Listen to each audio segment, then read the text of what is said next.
Hi, I am Rahul Charles. Today we will discuss Module 5 of Energy Management and Auditing as per KTU syllabus, that is Energy Audit and Cogeneration. This is the outline. Energy audit, then we discuss some energy audit instruments, and finally cogeneration. Energy audit. It is an important term in the field of energy management, because we know the fundamental goal of energy management is to provide goods and services with the least cost and least environmental effect. And energy audit is the key to a systematic approach for decision making in the area of energy management.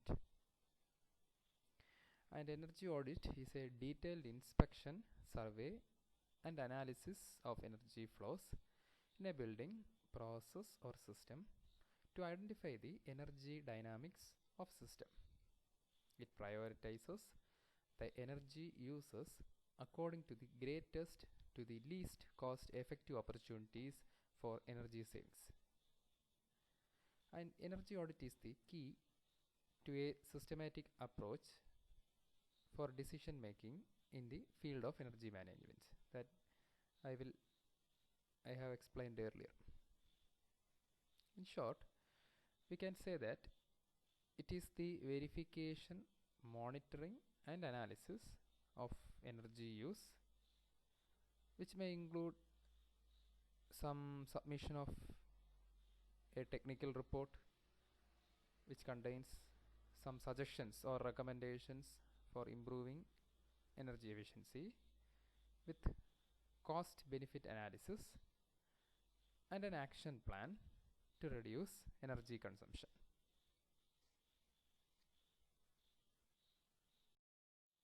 This is the definition of energy audit I have explained earlier, that is as per Energy Conservation Act 2001.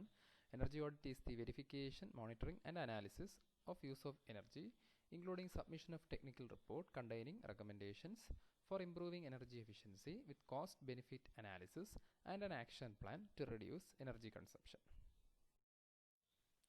Now, purpose of energy audit. We know in any industry the top operating costs are often found to be 1. Energy, 2. Labor and 3. Materials. Among the three, energy has the highest potential for cost reduction. And this energy audit will help us to understand more about the ways or different methods the energy is used in the industry, and through energy audit it helps in identifying the areas where waste can occur and where scope for the improvement exists. So the main purpose of energy audit is, first of all, we can identify cost effective measures to improve the efficiency of energy use. Second one, estimation of potential energy saving, implementation cost and payback periods for each recommended action. Third, documentation of results and important information generated through these activities. It also provides some reference point or benchmark for managing energy in the organization, and also provides the basis for planning a more effective use of energy through the organization or throughout the organization. Type of energy audit. What are the different types of energy audit? The type of energy audit to be performed depends on 1. Function and type of industry, 2. Depth to which final audit is needed, and 3. Potential and magnitude of cost reduction desired. And based on this, energy audit can be classified into two main types: preliminary audit and detailed audit.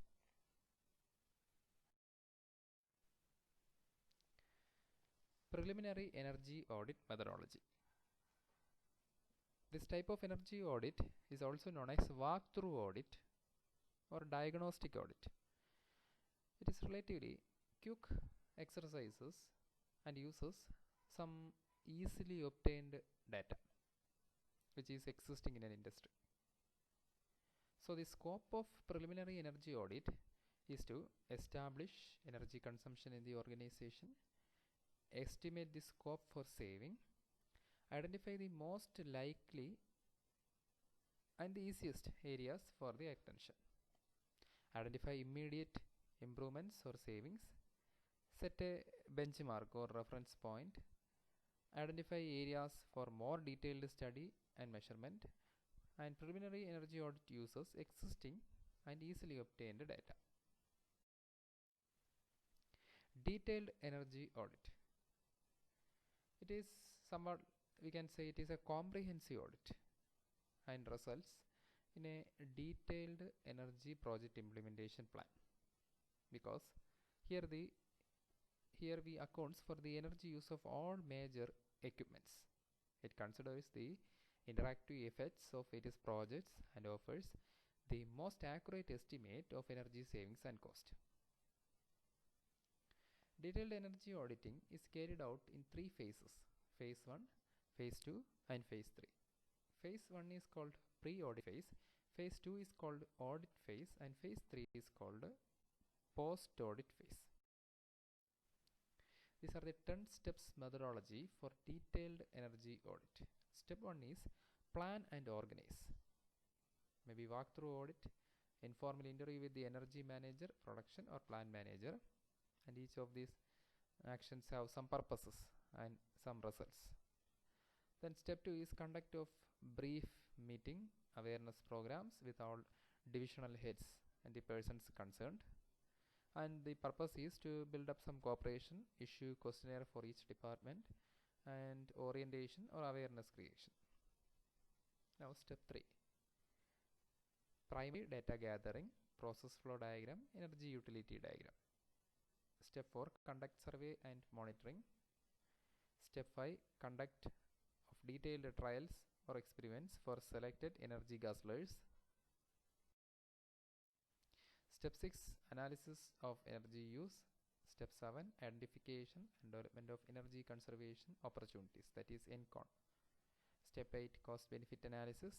Step 9, reporting and presentation to the top management. Step 10 is implementation and follow-up. An example for energy audit reporting format. It's a part of an energy audit report. It shows the front page of the energy audit report: acknowledgement, executive summary, introduction about the plant. Here a general plant is considered, and production process description, energy and utility system description, and continuation of the report is also there, but in this slide it shows only a front part of the energy audit report. Energy audit instruments. The requirement of an energy audit is to identify where energy is being used, and in order to find out the energy is being used or where the energy is used, we have to require some measurements, and the measurements require the use of instruments. Here we are giving some of the basic instruments used in energy audit work. These instruments may be portable, durable, and easy to operate, also relatively inexpensive. First of all, electrical measuring instruments.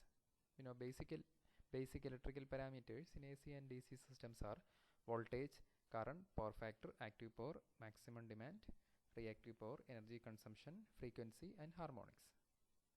And electrical measuring instruments are for measuring the major electrical parameters such as kVA, kW, power factor, hertz, kVAR, amps, and volts. And here we are explaining, or we are giving some of the basic measuring instruments: voltmeter, wattmeter, power factor meter, and clamp on meter. Then lux meter. We know the importance of lux meter because It measures the incident light and evaluates that against the human daylight sensitivity curve. The resulting value is the measurement result in lux.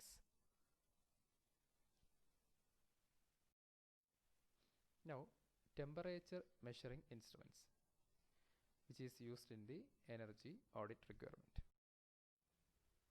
First of all, contact thermometer. These are thermocouples which measures such as flue gases, hot air or hot water temperature by the insertion of a probe into the stream. Infrared thermometer. It is a type of non-contact thermometer, and infrared thermometers calculate the amount of thermal radiation, that is infrared radiation, emitted from the object. By knowing the emissivity of the object and the amount of infrared energy emitted by the object's temperature can be determined. Pressure and flow measuring instruments. One is the pitot tube and manometer. Digital flexible membrane manometer is used for measuring pressures in air ducts, which is carrying some exhaust flue gases or air from fans and blowers. And this is also used to measure pressure in air pipes, and manometer must be used in combination with a pitot tube. Anemometer is used to find the wind direction and its speed. These are some of the miscellaneous instruments: combustion analyzer, fire rate gas analyzer. And combustion analyzer is used to measure some gases like carbon dioxide, carbon monoxide, nitrous oxides, etc. And fire rate gas analyzer is used to measure oxygen or carbon dioxide, that can be read from the scale. Then tachometer, leak detectors, fuel efficiency monitor, water flow meter, and power quality analyzer. It may be single phase or three phase. It can be used to measure active power, reactive power, apparent power, power factor, like that. In conventional power plant, normally we get efficiency in the range of 35%, and remaining 65% of energy is considered as wastage. The major source of loss in that conversion process is the heat rejected to the surrounding water or air. Also, further losses of about 10 to 15% are related with the transmission and distribution of electricity in grid. Here we have to know the significance of cogeneration. Cogeneration or combined heat and power is the use of a heat engine or power station to generate electricity and useful heat at the same time. Here the operation is either heat engine or power station, but the output is electricity and useful heat. One input, multiple output. In the sense of definition, cogeneration or combined heat power is defined as the sequential generation of two different forms of usable energy from a single primary energy source, typically mechanical energy and thermal energy. The output mechanical energy may be used either to drive an alternator for producing electricity or rotating equipment such as motor, compressor, fan, pump, like that. Thermal energy can be used either for direct process application or for the indirect process application. This diagram shows the advantage of cogeneration. Here an industry requires 24 units of electrical energy and 34 units of heat energy. Through separate heat and power sections, the primary energy input in power plant will be 60 units, it is for the power station, and 40 units it is for the boiler. We are assuming a 40% efficiency in power station and 85% efficiency in the boiler plant. So output divided by input equal to efficiency, or input equal to output divided by efficiency. And if the plant had cogeneration, or if cogeneration plant is operating, then the fuel input will only be 68 units, that is 24 plus 34, that is the output we require, the whole divided by 85% efficiency. We are considering only one plant. So in the above case, there is 40% efficiency and 85% efficiency. In the below case, we are operating either power station or heating boiler, and here we are taking the efficiency of heating boiler. So 24 plus 34 whole divided by the efficiency, which will get 68 units. And when we consider the losses of the above two cases, the losses in the CHP plant, or combined heat and power plant, is only 10 units.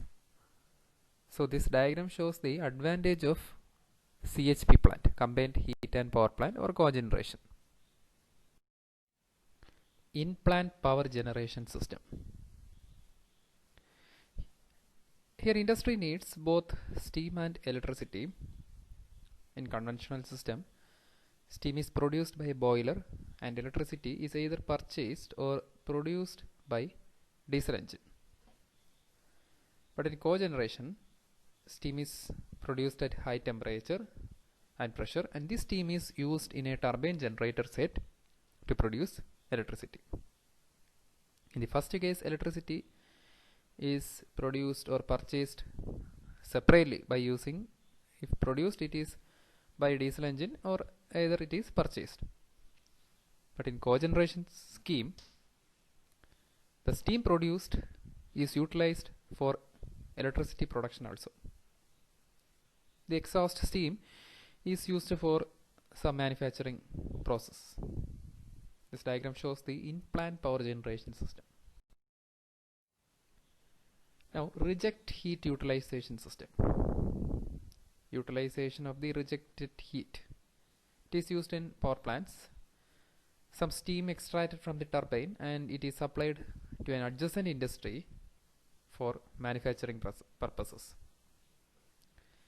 And this diagram shows an indication, that is exhaust steam to adjacent industry. Benefits.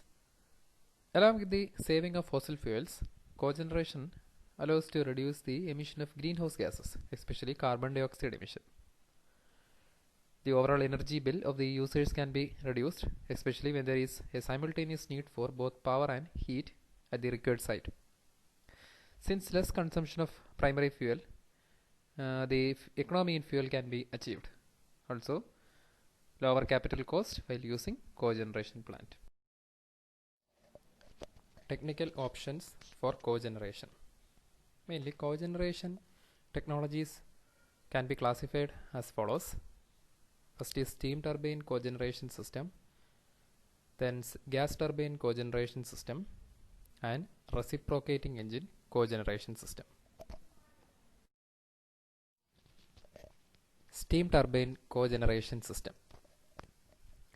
Mainly, steam turbines can be classified based on the cycle, such as Rankine cycle or a reheat cycle, and second one, number of arrangement of turbine shafts and casings, that is casings on same shaft or casings on two or more shaft, like that. And third one, steam conditions. And based on steam conditions, we can classify steam turbine as condensing turbine, non-condensing turbine, tandem compound turbine, like that. And specific advantage of using steam turbines compared to other prime movers is the option for using a wide variety of conventional as well as alternative fuels such as coal, natural gas, fuel oil or biomass, etc. And here in cogeneration system, the two types of steam turbines that are mostly used are back pressure turbine and extraction condensing turbine. These condensing turbines are usually incorporated at places where heat rejected from the process is used to generate power. And extraction turbines are employed where the end user needs thermal energy at two different temperature levels.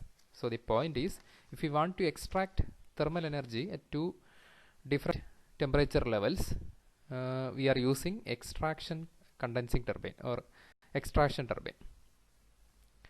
And the back pressure is used to supply process steam to the facilities in private power producers.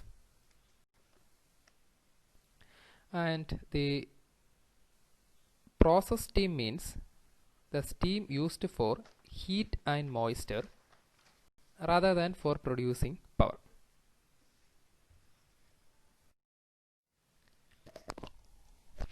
Gas turbine cogeneration system. It is probably the experienced and most rapid development in the form of or in the case of cogeneration systems, and this system can produce all or sometimes a part of energy requirement of the site, and the energy released at the high temperature in the exhaust stack can be recovered for various heating and cooling applications. Typical range of gas turbines varies from a few megawatt to 100 megawatt.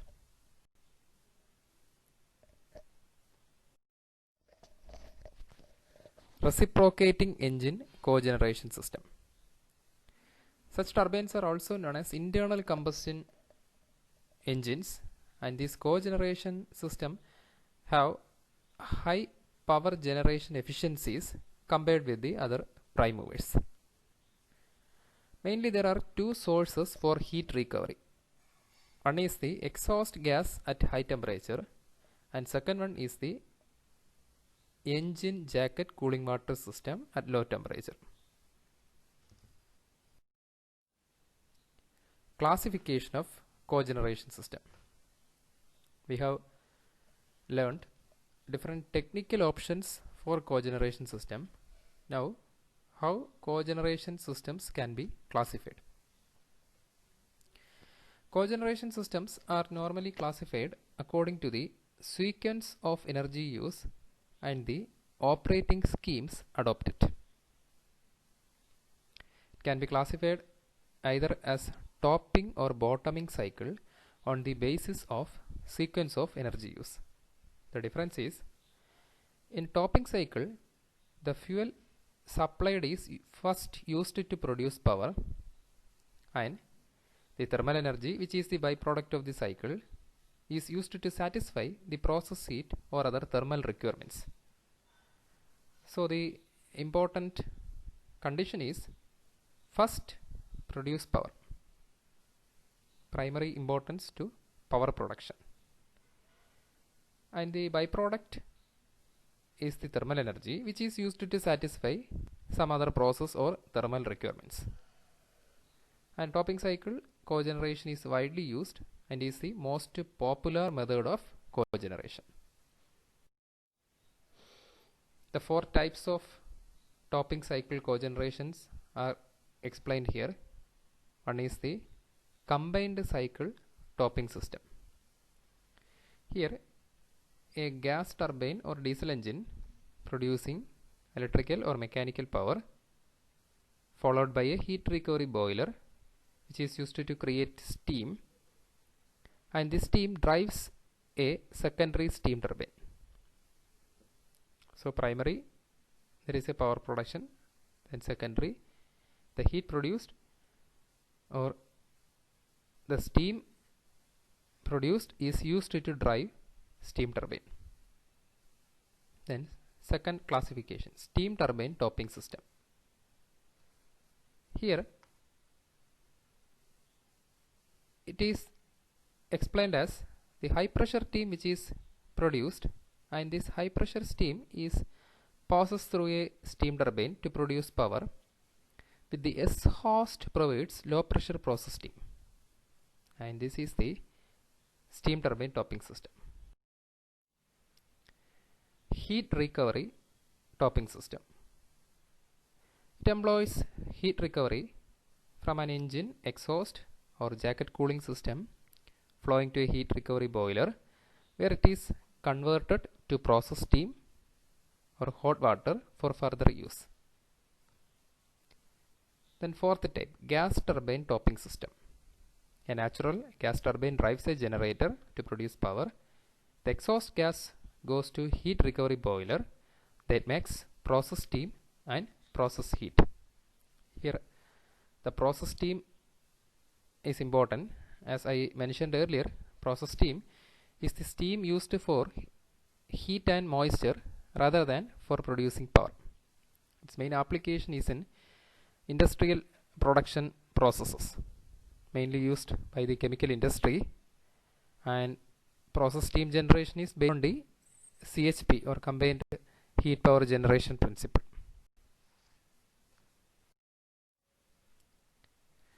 Now the topping cycle is explained, and second case or second classification, bottoming cycle. In a bottoming cycle, the primary fuel produces high temperature thermal energy, and the heat rejected from the process is used to generate power through a recovery boiler and a turbine generator. So here the important point is, first a high temperature thermal energy is producing, and this thermal energy is used to generate power through a recovery boiler and a turbine generator. Bottoming cycles are suitable for manufacturing processes that require heat at high temperature in furnaces and kilns and reject heat at significantly high temperature. Typical area of application include cement, steel, ceramic, gas and petrochemical industries. Factors influencing cogeneration choice.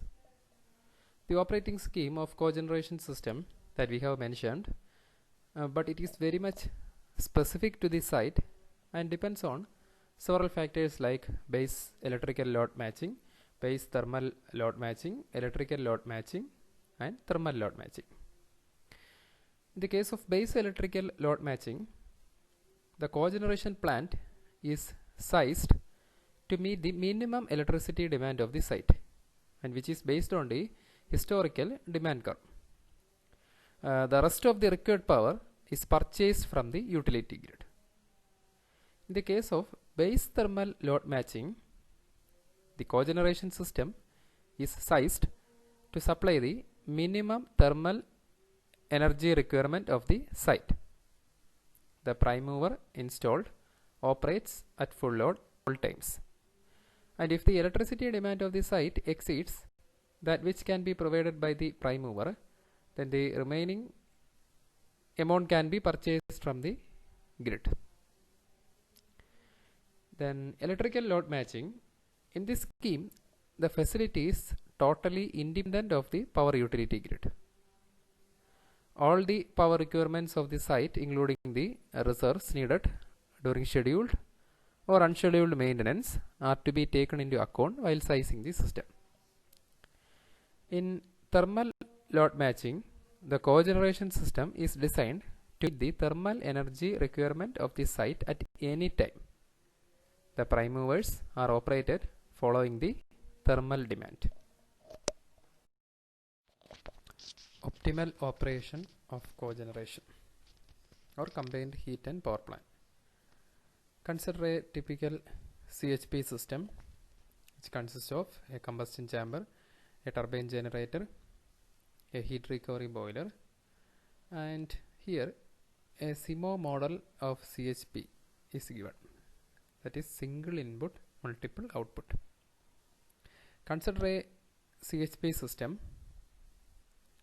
such that natural gas is the input and heat and electricity is the output. Also, two other outputs which indicates the losses, heat loss and exhaust gas emissions. So here the input is natural gas and the output is heat, electricity plus losses. Overall energy conversion efficiency. As I mentioned in the previous slide, a CHP system, it includes 4 parts: electricity, heat and heat loss, exhaust gas emission, where only the heat and electricity output are called useful energy. The overall energy conversion efficiency can be expressed as eta equal to Q sigma divided by G, where eta is the overall efficiency, Q sigma is the useful energy converted from natural gas, which is also the total energy of heat and electricity in kilojoule. G is the energy of natural gas in kilojoule. And from this expression eta, we can indicate or we can define Q sigma equal to eta into G. That is another expression which will be useful in the coming slides.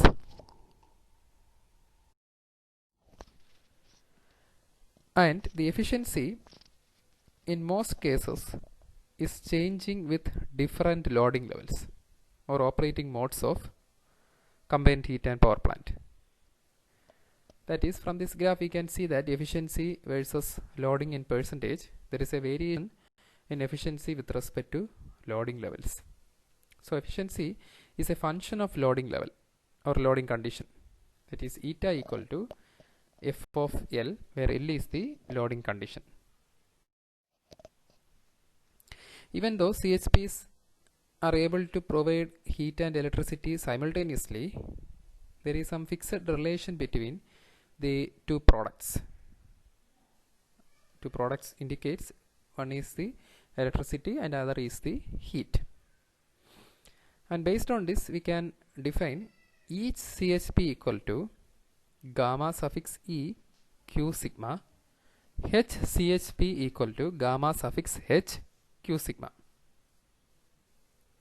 And we can write EHP equal to, that is substituting equation 1 in equation 3, EHP equal to gamma suffix E eta G, H CHP equal to gamma suffix H eta G, where E CHP is the energy of electricity generated in CHP, which is in kilojoule. H CHP is the energy of heat generated by CHP in kilojoule. Gamma E and gamma H are just used to describe the energy proportion of E CHP and H CHP respectively.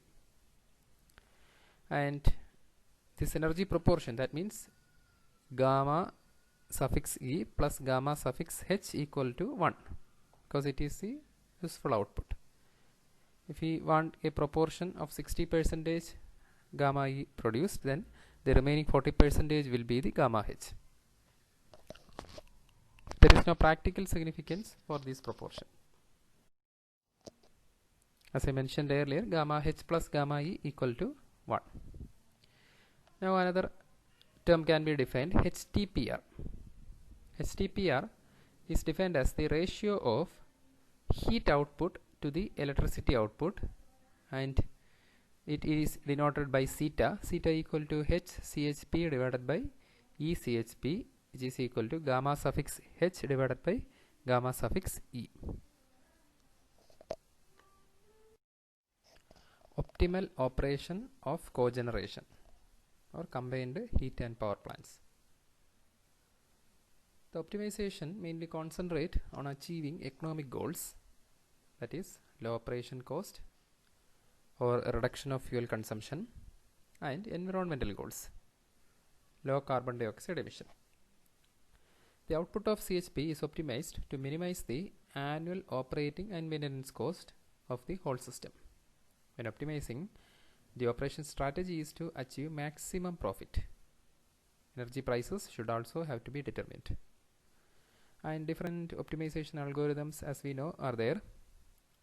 Here a discrete optimization model is presented, and in discrete optimization the variables considered are belonging to discrete sets. There is a continuous set and discrete set. Here the variables are in discrete sets where the profit reaches the maximum. In the wholesale market, electricity, heat and natural gas prices all vary at 30-minute resolution, which is denoted by PE, PH and PG respectively, and the CHPs could be operated to maximize benefits, and almost there are 48 dispatching steps.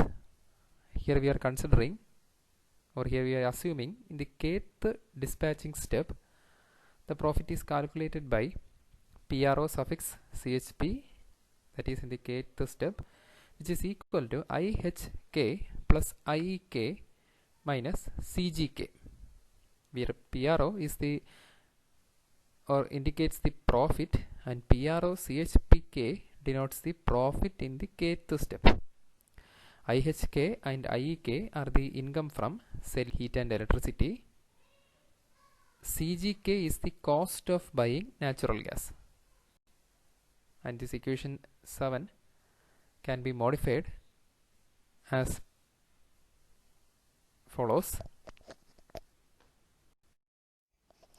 PRO CHPK equal to H CHPK PHK plus EHPK PEK minus VGK PGK, where VGK is the volume of natural gas consumed in the kth dispatching step.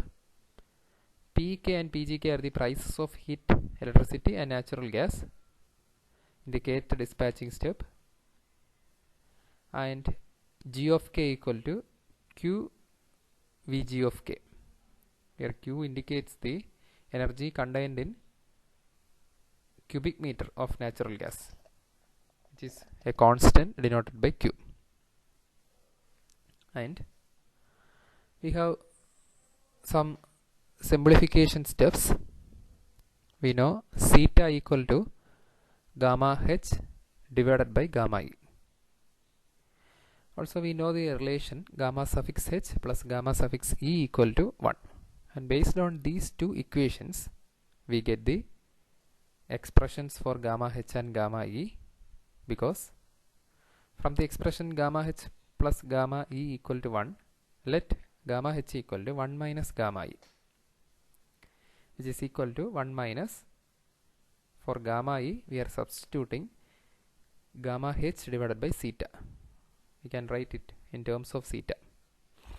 After simplification we get the expression gamma H equal to theta divided by 1 plus theta. Similarly, from the expression gamma H plus gamma E equal to 1, gamma E equal to 1 minus gamma H, that is 1 minus theta gamma E. We are writing gamma H in terms of theta because theta equal to gamma H divided by gamma E. So the expression is gamma E equal to 1 minus theta gamma E, and from this expression we get gamma E equal to 1 divided by 1 plus theta. So the two expressions are getting gamma H and gamma E, and by substituting gamma H and gamma E in the equation number 8 we get PRO CHPK equal to 1 divided by 1 plus theta eta Q VGK into PHK plus 1 divided by 1 plus theta eta Q VGK into PEK minus VGK PG of K. So the final objective function of CHP plant is obtained as maximize profit of combined plant, indicate the dispatching step, and PROCHPK equal to, I have mentioned earlier, theta 1 divided by 1 plus theta Q eta PHK plus 1 divided by 1 plus theta eta PK minus PG of K into VG of K.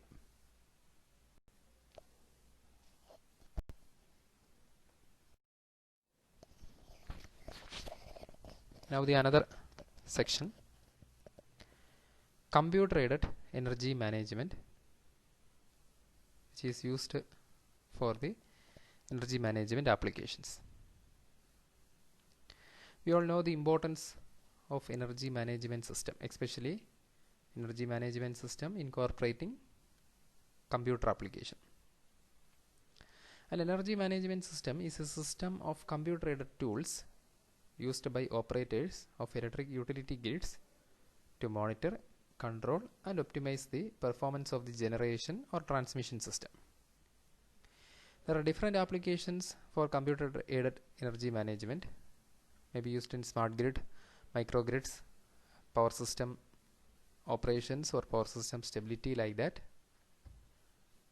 And based on the applications, we are improving the performance of energy management system also. So what are the objectives of this computer aided energy management? Mainly there are three objectives: primary objectives, secondary objectives and tertiary objectives. Primary objective is the security and stability of this system. Secondary objective is the economic operation and control. Tertiary objective is the optimization, operational planning and maintenance scheduling. Then evolution of energy management system. In long past, energy management system has some evolution. Around 1960, there is a term called control centers, CC. Normally control centers are initially termed with load dispatch centers, and their primary task was to control the power generation and load demand so as to match the generation with load demand. And in 1970, there is a term called energy control center.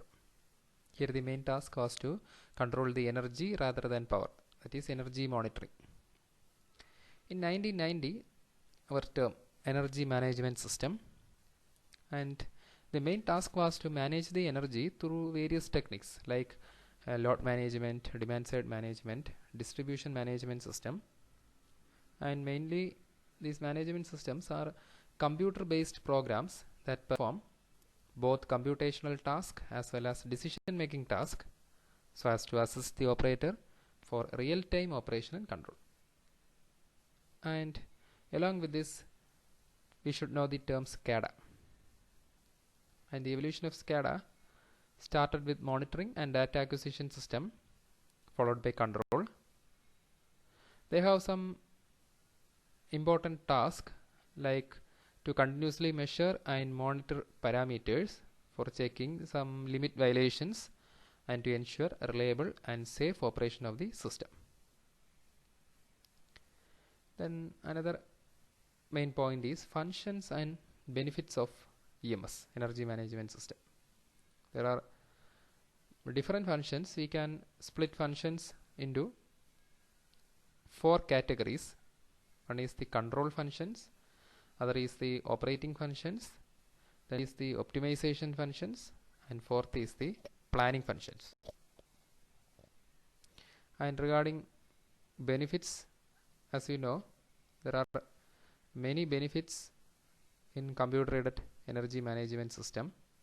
One is the protection, coordination and control.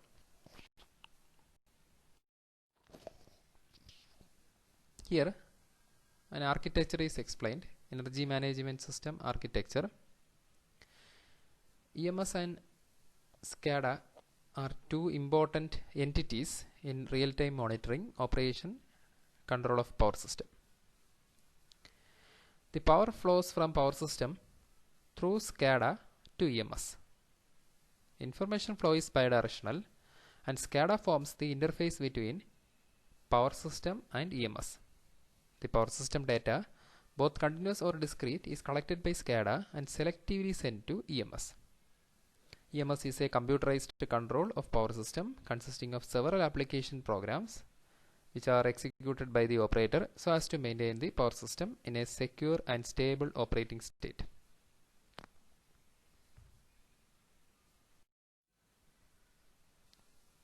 Another diagrams, one is the components of EMS, Energy Management System, or SCADA, and other is the structure of EMS, Energy Management System, SCADA. The components of Energy Management System includes, that is, SCADA consists mostly of hardware components which measures the quantities like voltage, current or power from various meters, and it consists of collection of information from meters distributed throughout the remote terminal units.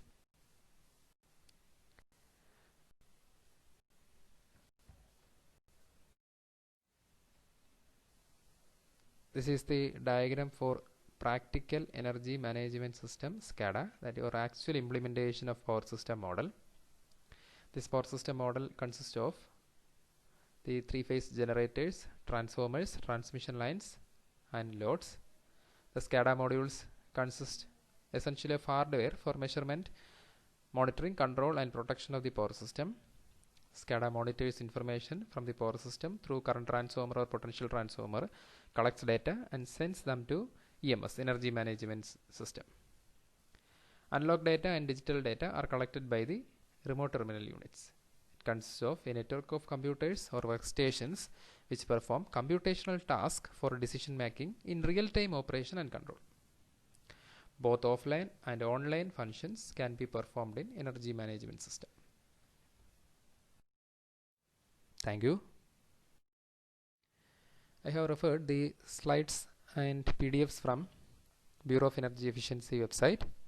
Also, I have referred some informations from Google. And if any doubt or clarifications or any mistakes in my PPT, kindly contact ravulcharles.triply.cape@gmail.com.